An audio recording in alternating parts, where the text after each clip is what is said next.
Vamos abrir as nossas Bíblias em João 11, Evangelho de João, capítulo 11.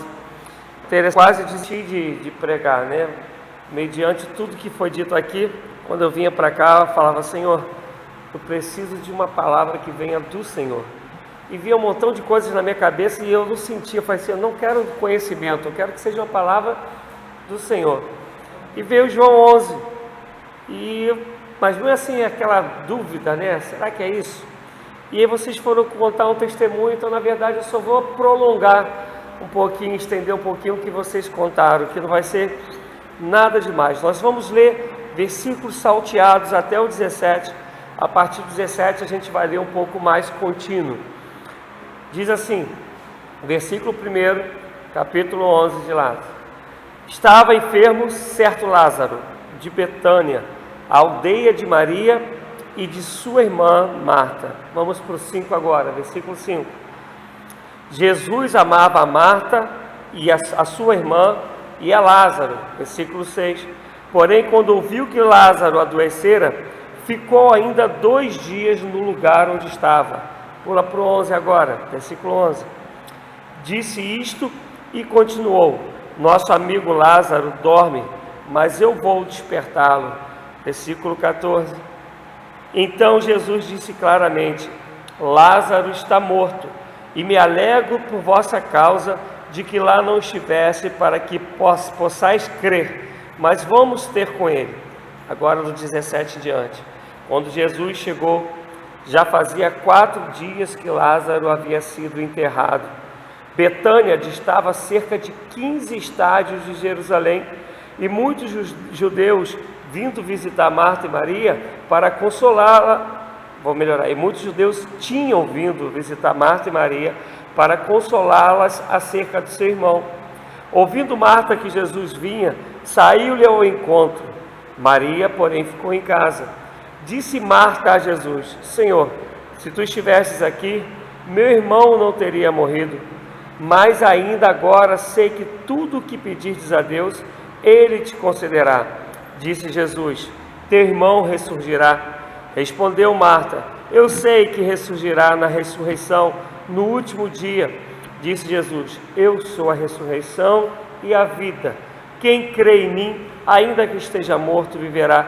E todo aquele que vive e crê em mim, nunca morrerá. Crês isto? Disse ela: Sim, Senhor. Creio que tu és o Cristo, o Filho de Deus, que havia de vir ao mundo. Depois que ela disse isso, voltou e chamou Maria, sua irmã em particular, dizendo: O mestre está aqui e te chama. Quando Maria ouviu isso, levantou-se depressa e foi encontrar-se com Jesus. Ora, Jesus ainda não tinha entrado na aldeia, mas estava no lugar onde Marta o encontrara. Quando os judeus que estavam com Maria em casa e a consolavam, perceberam quão rapidamente ela se levantara e saíra, seguiram-na, supondo que ia ao túmulo para chorar ali. Quando Maria chegou ao lugar onde Jesus estava e o viu, caiu-lhe aos pés, dizendo: Senhor, se tu estivesses aqui, meu irmão não teria morrido. Jesus, vendo-a chorar, e também chorando os judeus que com ela vinham, comoveu-se profundamente em espírito e perturbou-se. Perguntou-lhe ele: Onde o puseste? Responderam: Senhor, vem e vê. Jesus chorou. Então disseram os judeus: Vede como o amava. Mas alguns disseram: Não podia ele, que abriu os olhos ao cego, fazer também que este não morresse? Jesus, comovendo-se profundamente outra vez, dirigiu-se ao sepulcro. Era uma gruta, com uma pedra posta sobre ela. Jesus disse: Tirai a pedra. Disse Marta, irmã do morto: Senhor, já cheira mal, pois é o 4º dia. Então Jesus lhe disse: Não te disse que se creres verás a glória de Deus? Tiraram então a pedra, e Jesus, levantando os olhos para o céu, disse: Pai, graças te dou porque me ouviste. Eu sei que sempre me ouves, mas eu disse isso por causa da multidão que me rodeia, para que creiam que tu me enviaste. Tendo dito isso, Jesus clamou em alta voz: Lázaro, vem para fora. O morto saiu, tendo as mãos e os pés enfaixados e o rosto envolto num lenço. Disse Jesus: desatai-o e deixai-o ir. Amém. Deus, essa é a sua palavra. Eu clamo a Ti que a revelação do Espírito que orientou os homens a escrever a Tua palavra seja o mesmo Espírito a me conduzir a falar aos nossos corações, a trazer sobre nós a revelação, a instrução, a exortação. Senhor, tudo aquilo que Tu tens projetado para cada um de nós nessa manhã, porque sabemos que Tu já tens falado e operado em nosso meio.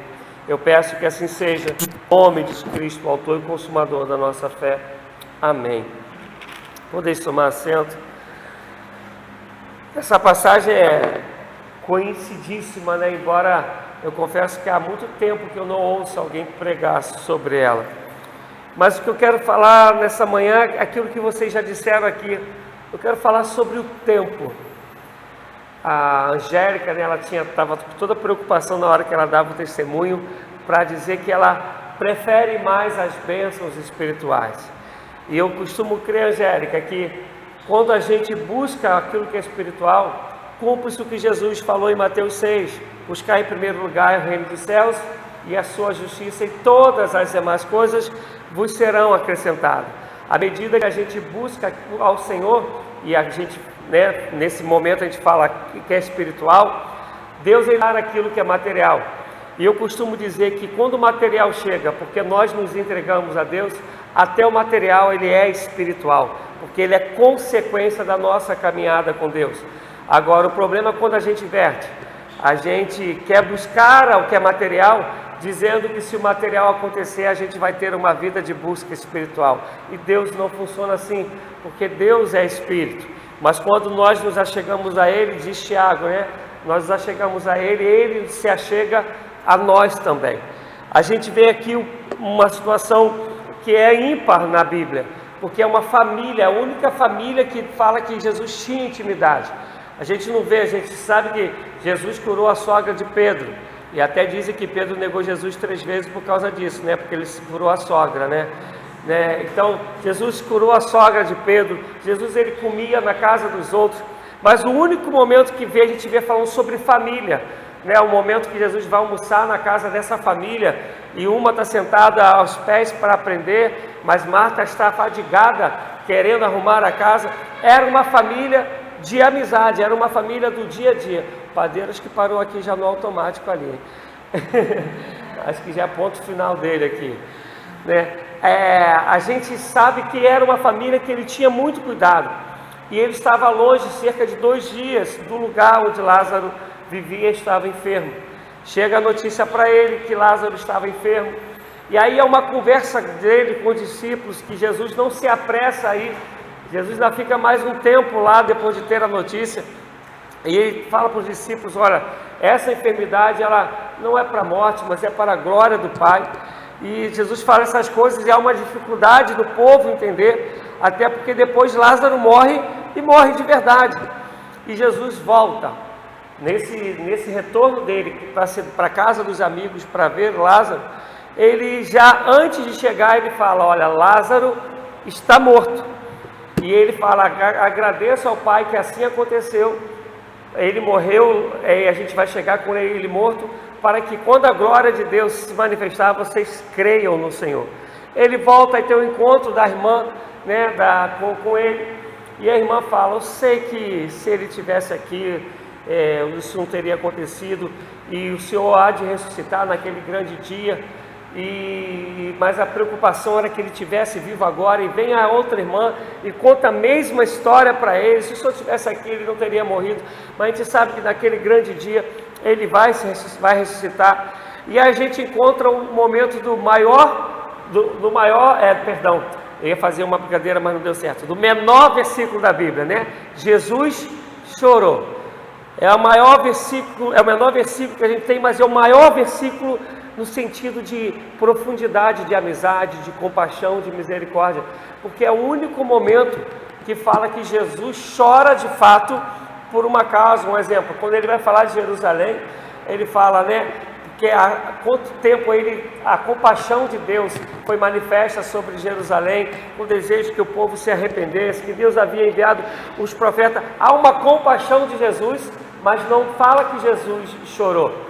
Quando ele está lá no meio do templo, que ele está irado com o que está fazendo com o templo, está falando que ele se revolta, mas não fala do choro dele.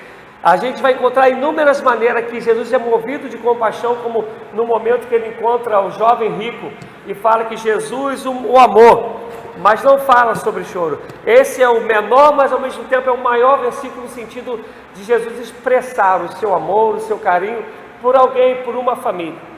E aí o processo vai, e quando chega no momento da ressurreição, que é onde eu quero gastar aqui pelo menos uns 10 minutos com a gente. Jesus chega e ele vai dizer que ele é a ressurreição e a vida, que aquele que crê nele jamais morrerá. E o interessante é quantas vezes a Bíblia ela vai falar para a gente sobre morte, mas morte sobre vários sentidos. A gente encontra em Mateus, Marcos e Lucas, mas Mateus 16 vai falar que a gente precisa de fato renunciar, negar a nós mesmos. E a palavra desse negar, ela tem a mesma conotação de morte. E aí em algumas passagens a gente vai encontrar falando, fazer morrer o velho homem, mortificar a carne. É a mesma palavra que é usada para esse negar-se a si mesmo, dizendo que a gente tem que fazer morrer os nossos desejos que vão contra o desejo de Deus. São coisas que a gente vai estar falando nessa caminhada dos estudos às terças-feiras à noite. Hoje, né, a gente tem um estudo às 7h30 da noite, e a gente vai começar a falar um pouco sobre essas coisas. E Jesus está falando, quem vive em mim já venceu a morte.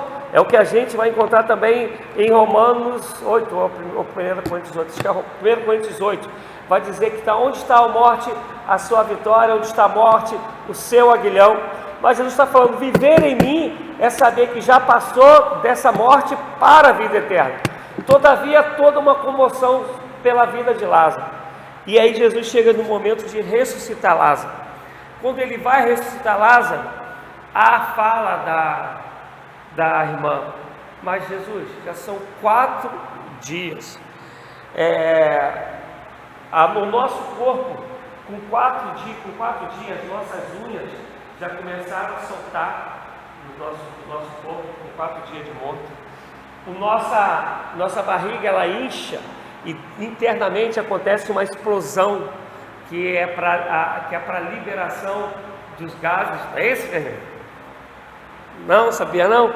A gente começa a estar com toda a estrutura nossa preparada para a decomposição total. E é onde que normalmente os bichos chegam para fazer, né, a ceia deles, né, para se alimentarem. E Lázaro já havia 4 dias. E toda a fala, o tempo todo era assim, se o Senhor tivesse vindo antes, se o Senhor chegasse antes, isso não teria acontecido. Já chegam a dizer, pois que faz cego ver, ele não poderia ter impedido a morte. Na fala de todo mundo que já tinha visto milagres de Jesus, acha que aquele tempo é um tempo tardio, acha que não tem mais como nada ser feito. E uma primeira coisa que eu quero deixar para a gente é isso que também já foi dito aqui pela essa manhã: tempo. A gente tem muita dificuldade de querer entender o tempo de Deus. A gente acha que as coisas têm que acontecer no tempo que a gente determinou para Deus. O dia que a gente aprender de fato que Deus nos ama, e esse amor dele faz com que o cuidado dele não falhe em nenhum momento, seja um cuidado contínuo e permanente, a gente de fato vai aprender a descansar em Deus, a ponto das ansiedades, a ponto de as frustrações serem ou diminuídas ou não fazerem mais parte da gente. Há uma preocupação da gente que impede que a gente confie em Deus de tal maneira que saiba que se a gente orou, a gente pode descansar, porque o tempo dele, as coisas acontecerão segundo a vontade dele. A oração, ela é um convite a uma permanência nossa, de orar, agradecendo, pedindo, mas quando fala de petição, uma constância nossa de pedir, sabendo que Deus é poderoso para fazer, mas é um pedido que fala: Deus, eu peço porque eu sei que eu tenho que orar, porque a oração me leva a uma intimidade, uma comunhão contigo, mas eu sei que desde a primeira vez que eu pedi, já está tudo em tuas mãos, e eu sei que no seu tempo as coisas vão acontecer, ainda que não sejam da maneira que eu desejo que aconteça. Na fala de todo mundo, Jesus tinha que ter chegado 4 dias antes, porque naquele tempo eles creem no milagre, eles creem que era o tempo certo, que era a hora certa, que era a maneira certa de se fazer, mas a agenda de Deus não é a mesma nossa, a maneira dele trabalhar não é a mesma nossa, o cronograma dele não é o mesmo nosso, né? O cronos, o tempo dele não é o nosso tempo, só que normalmente a gente não consegue descansar no tempo de Deus. Normalmente a gente não consegue deitar tranquilamente a cabeça no travesseiro, esperando o tempo de Deus e o agir de Deus. Normalmente a gente acha que tem que ser o nosso tempo, a gente tem um limite de visão, um limite de raciocínio, e quer pegar Deus e encaixá-lo nos nossos limites. Preste atenção nisso. A nossa ansiedade, as nossas angústias, as nossas frustrações, as nossas dificuldades de permanecermos firmes, de permanecermos fiéis, é porque a gente caminha, Rose, com os nossos olhos, na nossa compreensão de tempo, de espaço e de força. Mas eu quero que a gente entenda nessa manhã que para Deus não há limite, que para Deus não há tempo, que para Deus não há forma, que o nosso Deus ele é multiforma. A gente precisa aprender a viver no tempo de Deus. Um exemplo fantástico disso é a vida de José. José vai ter sonhos com 10, 11 anos. E as coisas só vão acontecer com ele quando ele já é um homem de 30 e poucos anos. Mas todos os dias da vida de José, coisas novas aconteciam, perseguições novas aconteciam, pancadas novas aconteciam, e José continuava crendo no Deus que o revelou, no Deus que se mostrou para ele. Depois de mais de 20 anos, que acontece aquilo que ele sonhou, que estrelas, lua e sol se prostram diante dele, que ele, abaixo de Faraó, ele é o imperador do Egito. Mas pensa isso, 20 e poucos anos, já não são 20 e poucos anos, tranquilo, são 20 e poucos anos com a mulher de Potifar querendo agarrar o cara, né? Ele vai para a cadeia e por injustiça interpreta sonhos e se esquecem dele, são 20 e poucos anos de pancada, mas a Bíblia em momento nenhum fala, e José ficou angustiado, e José se afligiu, e José ficou ansioso, e José se revoltou. Não tem disso, porque o tempo não era de José, o tempo é o tempo de Deus. Mas a gente costuma dizer, né, que aquele que prometeu, ele é fiel para cumprir. Mas eu quero também abrir um outro parênteses aqui. A gente tem costume, enquanto crente, de falar isso: aquele que prometeu é fiel para cumprir. Só que às vezes a gente pega como promessa coisas que Deus nunca prometeu e coloca na conta de Deus como se fosse promessa dele. Consegue me entender? A nossa vida de crentez, a nosso linguajar crentez e a nossa maneira de ter uma fé dentro daquilo que a gente quer, uma fé não naquilo que Deus quer para a gente, faz a gente colocar na boca de Deus coisas que Deus nunca disse e fala: Senhor, a tua promessa é essa. E aí a gente às vezes vive em base de coisas que para a gente Deus falou que ia fazer, só que de fato Deus nunca disse. A gente criou aquilo como verdade e a gente fala que vai acontecer. Vou dar um exemplo para vocês. Digamos, vou pegar aqui o exemplo da Rose. Ela tinha desejado uma casa própria. E aí na cabeça da Rose, só um exemplo, tá, Rose?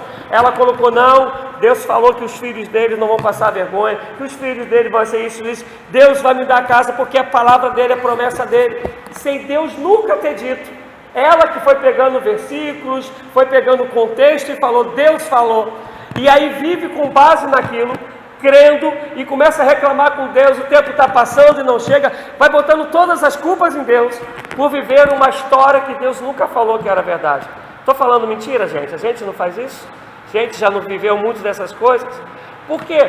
Porque às vezes a gente vê Deus fazendo na vida de alguém, e acha que fez na vida de alguém, vai fazer na vida da gente.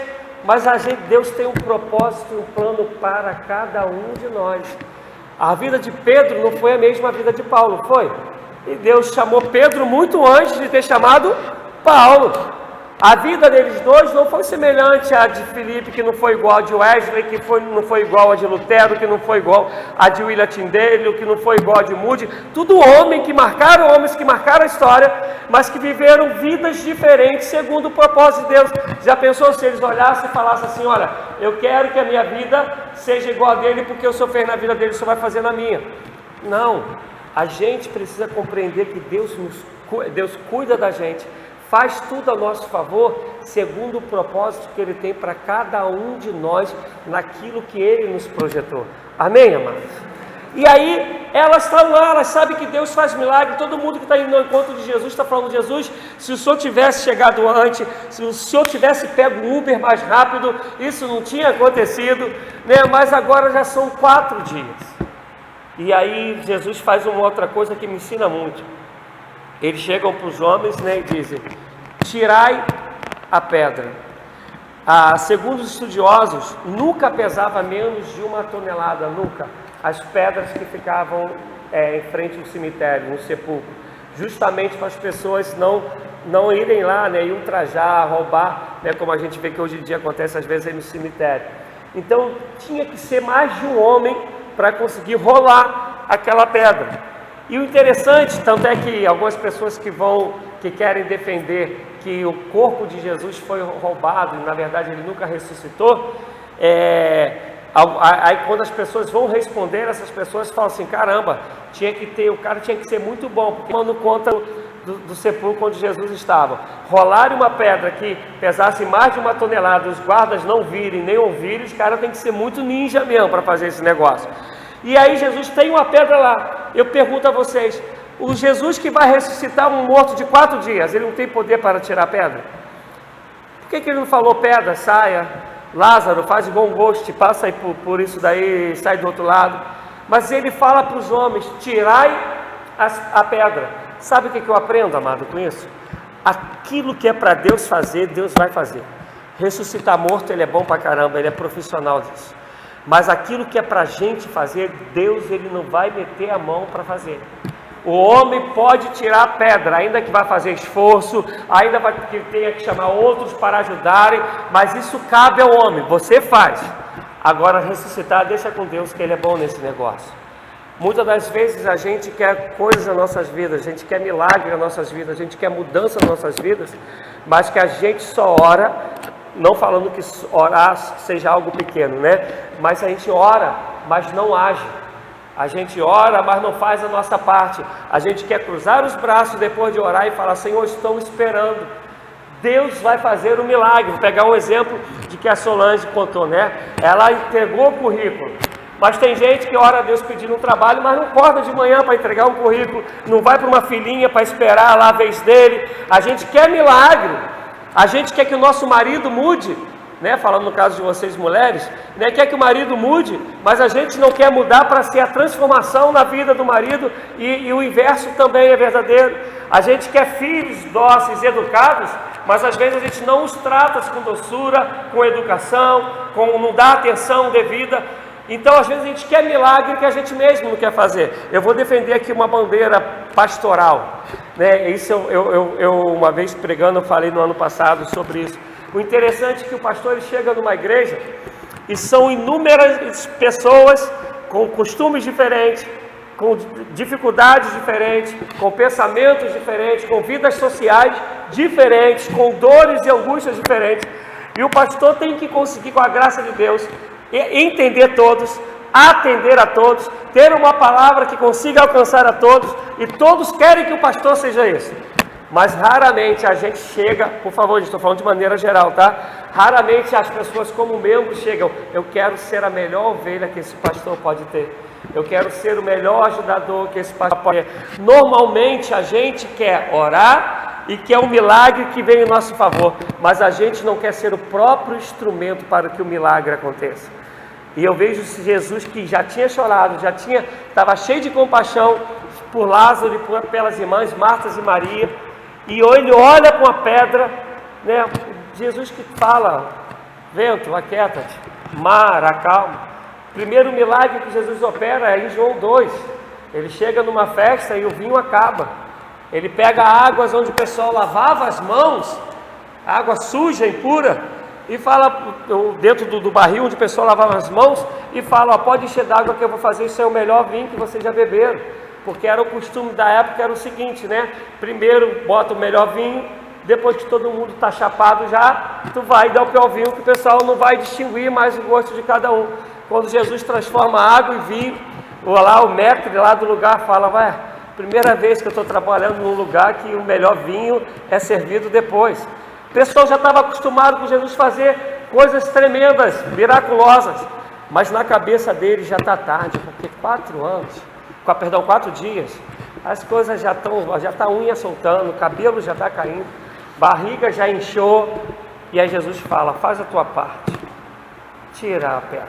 Os homens vão e removem a pedra, e ele vira para um morto de 4 dias, envolto, né, em panos, e fala para o morto, Lázaro, vem para fora. Gente, se eu estou ali, eu morro de novo, eu morro também. Se vejo um homem andando assim, cheio de pano em volta dele, depois de 4 dias que eu caio durinho do outro lado.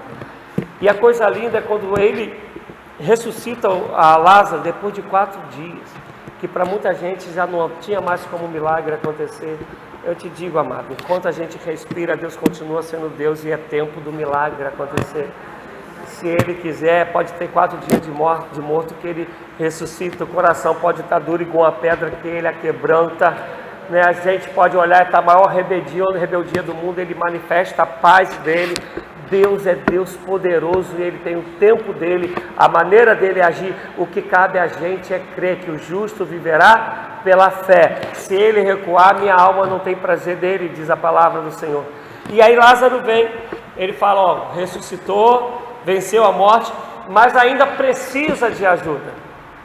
Muitas das vezes, na nossa caminhada evangélica, a gente vê as pessoas receberem vitória, receberem milagre, e por causa daquilo, a gente, às vezes por inveja, por ciúme, por ira, a gente deixa de olhar aquela pessoa com compaixão, entendendo que ela continua sendo alguém que precisa de ajuda, que precisa de socorro, porque outras lutas virão. A gente só vai parar de lutar depois da glória mesmo, né? Aqui vocês contaram o testemunho, pode ser que não tenham mais lutas na área do testemunho que vocês contaram, mas em outra área vai ainda lutas acontecerem, e às vezes até na própria luta, na própria área que teve vitória, lutas vêm. Lázaro ressuscitou, mas ele ainda está enrolado no pano, ele precisa ainda de ajuda, ele precisa ainda de socorro, ele precisa ainda de compaixão, ele precisa de amigos. E aí Jesus fala para os homens, gente, imagina, estou eu 4 dias morto, eu levanto na frente de vocês cheio de pano, a maioria quer parar, quer glorificar, outros querem, né, ficar lá boquiaberto, outro como eu, talvez caísse desmaiado lá para trás, mas o cara está morto, está vivo, estava morto, está vivo agora, mas precisa que tire o pano dele, ele precisa de ajuda, ele precisa de socorro. E Jesus está falando, gente, vai ali, socorre o cara, tira o pano dele. O pessoal tira o pano, e Jesus já completa, agora deixai-o ir, deixai-o ir. Eu termino esse deixai-o ir para pegar um gancho da história de Lázaro para fazer com Abraão. Às vezes a gente tem uma vitória que a gente acaba amando mais a vitória do que amando a obediência a Deus. Abraão, a vida toda ele está esperando um filho, a vida toda esperando um herdeiro, um homem, e todo mundo conhece a história, né? A promessa vem, ele já muito velho, depois que nasce Isaac, Isaac com cerca de 10, 11 anos, Deus vira para Abraão e diz para Abraão, olha, me dá seu filho, me dá o filho da promessa, ofereça a mim em holocausto. Abraão vai caminhando 3 dias para entregar o filho, mas meu Deus, não era o filho da promessa, não ficou quase 100 anos esperando para poder conseguir ser pai, como agora ele tem que entregar aquilo que ele ficou 100 anos esperando, e havia uma promessa de Deus que a descendência dele seria mais numerosa do que as estrelas do céu, do que as areias do mar, como agora me pede o meu filho?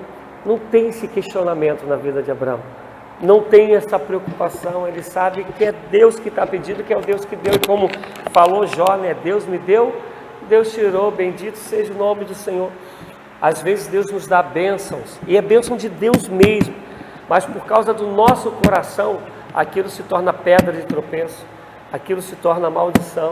Às vezes a gente ganha um carro, e o sol de domingo fala muito forte, vamos aproveitar agora que a gente tem um carro, e vamos para a prainha no domingo. Às vezes a gente ganha emprego e dá desculpa que agora não, estou muito cansado para ir na casa do Senhor, estou ralando muito no emprego, e vai se distanciando. Às vezes quer um filho, e eu vivi muito isso na igreja anterior que eu estava, uma pessoa que era ativa na igreja, queria tanto um filho. O filho nasceu, ela não podia mais ir para a igreja porque tinha filho. Gente, a minha filha Rebeca quase nasce numa escola dominical, numa igreja que, pela graça de Deus, a gente praticamente começou. Quando a Rebeca era bebê, a Alessandra ia para o Ministério de Música cantar, eu ficava com a Rebeca no colo, ela acabava de cantar, eu pregava, devolvia Rebeca para ela. Quando não podia, a Rebeca era aquela que andava pelas igrejas, né, pelo colo do pessoal dentro da igreja. Nunca foi problema para a gente. Mas a gente às vezes pega aquilo que Deus nos deu como bênção, veio de Deus, mas por usar não saber, a gente acaba amando mais a bênção do que o abençoador. A gente fixa o olho mais naquilo que Deus nos deu do que em Deus que nos deu, e aquilo que era para ser um ajudador na nossa fé, um colaborador para a nossa caminhada, a gente coloca no pedestal e Deus acaba ficando de lado. Eu creio que quando Jesus fala assim, deixe-o ir, que na cabeça de muita gente, vem cá, quero tocar agora em Lázaro, eu quero, Lázaro, senta aqui do meu lado, me conta como é que foram esses 4 dias que você estava morto. Iam pegar Lázaro e eu ficar com Lázaro, e se bobeasse, iam construir lá uma estátua em favor a Lázaro. E Jesus fala, não, deixai-o ir, deixe-o livre, deixa a bênção fluir na vida como ela é, deixa meu nome ser glorificado na vida dele. Que se a gente continuar lendo, começa a ouvir os sacerdotes, os escribas, os doutores da lei, para poder ver essa história do homem que havia ressuscitado. E Jesus está falando, deixa ele contar o testemunho de si mesmo, deixa e não fica tocando, não faça a estátua, não crie idolatria sobre o milagre que Deus fez, porque o único a ser adorado é aquele que faz o milagre, não é o milagre. E meu desejo é que a gente aprenda isso com Lázaro. A gente contou aqui testemunho, Moniquinha estava contando que o telhado dela já está lá firme e forte, graças a Deus. A gente tem sempre bênçãos de Deus para contar, mas a gente precisa aprender que elas chegam no tempo de Deus, que a nossa parte é orar e crer. Quando a gente crê, a gente descansa, que a gente orou aquele que é poderoso para fazer. A gente entender que o tempo dele não é o nosso tempo, e a gente precisa aprender que ele não erra, ele não chega atrasado. E a gente precisa aprender que promessa dele é dele, não é aquilo que a gente criou como promessa. Em momento nenhum ele falou que ressuscitaria Lázaro, mas ele foi lá e ressuscitou a Lázaro mesmo sem promessa. Você lembra do diálogo? Ele não fala para Maria, vou ressuscitar, ele não fala para Marta, vou ressuscitar, ele não fala para ninguém, ele só chega e ressuscita. E a gente precisa entender que aquilo que é para a gente fazer, Deus não vai fazer. A caminhada é nossa, os esforços são nossos, as orações são nossas, as atitudes são nossas, mas o milagre quem faz é Ele. Amém? Que o Senhor nos abençoe.